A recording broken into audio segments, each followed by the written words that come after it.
നമസ്കാരം. അഗ്രിമലയാളം യൂട്യൂബ് ചാനലിലേക്ക് എല്ലാവർക്കും സ്വാഗതം. ഇന്ന് നമ്മൾ പഠിക്കാൻ പോകുന്നത് നോസ്ട്രോ, വാസ്ട്രോ, ലോറോ അക്കൗണ്ടുകളെ പറ്റിയിട്ടാണ്. ഇതൊരു എക്സാമ്പിളിലൂടെ പഠിക്കാം. ബാങ്ക് എ ഇന്ത്യയിലുള്ളൊരു ബാങ്കും ബാങ്ക് ബി USA-യിലുള്ളൊരു ബാങ്കുമാണ്. ബാങ്ക് എ തൻ്റെ അക്കൗണ്ട് ബാങ്ക് ബിയിൽ ഓപ്പൺ ചെയ്തിരിക്കുകയാണ്. അപ്പോൾ ബാങ്ക് എയെ സംബന്ധിച്ച് ഇതൊരു നോസ്ട്രോ അക്കൗണ്ടും ബാങ്ക് ബിയെ സംബന്ധിച്ച് ഇതൊരു വാസ്ട്രോ അക്കൗണ്ടുമാണ്. ബാങ്ക് എ നോക്കുമ്പോൾ നമ്മുടെ പൈസ അത് ബാങ്ക് ബിയിലാണ് ഇരിക്കുന്നത്. Our money with you. Bank B നോക്കുമ്പോഴോ യുവർ മണി വിത്ത് അസ്. ഇനി നമ്മൾ ബാങ്ക് എന്ന് ബാങ്ക് ബിയിലോട്ടൊരു ഡെപ്പോസിഷൻ നടത്തുമ്പോൾ അത് ഫോറിൻ കറൻസിയിലായിരിക്കും. ഫോറിൻ കൺട്രിയുടെ ലോക്കൽ കറൻസിയിലായിരിക്കും. ഇവിടെ ഞാൻ എക്സാമ്പിൾ എടുത്തത് USA ആണ്. അപ്പോൾ USA-യിൽ ഡോളറിലായിരിക്കും നമ്മുടെ ഡെപ്പോസിഷൻ നടക്കുന്നത്. ഇനി ബാങ്ക് ബി നോക്കുമ്പോഴോ അത് അവരുടെ ലോക്കൽ കറൻസിയിലാണ്, അവരുടെ ഡൊമസ്റ്റിക് കറൻസിയിലാണ്. ഇനി ബാങ്ക് എയെ സംബന്ധിച്ച് ഇതൊരു അസറ്റാണ്. കാരണം ബാങ്ക് എ ഒരു ഡെപ്പോസിറ്റ് ബാങ്ക് ബിയിലോട്ട് കൊടുക്കുകയാണ്.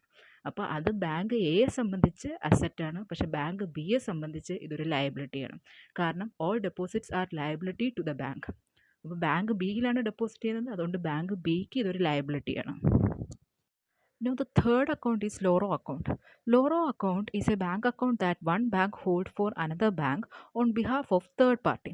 അതായത് ഒരു ബാങ്കിന് all over the world branches open ചെയ്യാൻ പറ്റണമെന്നില്ല. There are lot of factors.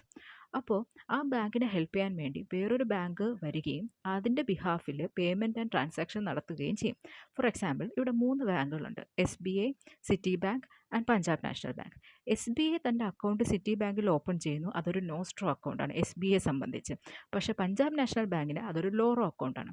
Punjab national ബാങ്കിന് ഡയറക്റ്റായിട്ട് സിറ്റി ബാങ്കിന് പൈസ ട്രാൻസാക്ഷൻ നടത്താൻ പറ്റില്ല. അപ്പോൾ SBIയുടെ ബിഹാഫിലാണ് പഞ്ചാബ് നാഷണൽ ബാങ്കിന് ക്യാഷും ട്രാൻസാക്ഷൻസും നടക്കുന്നത്.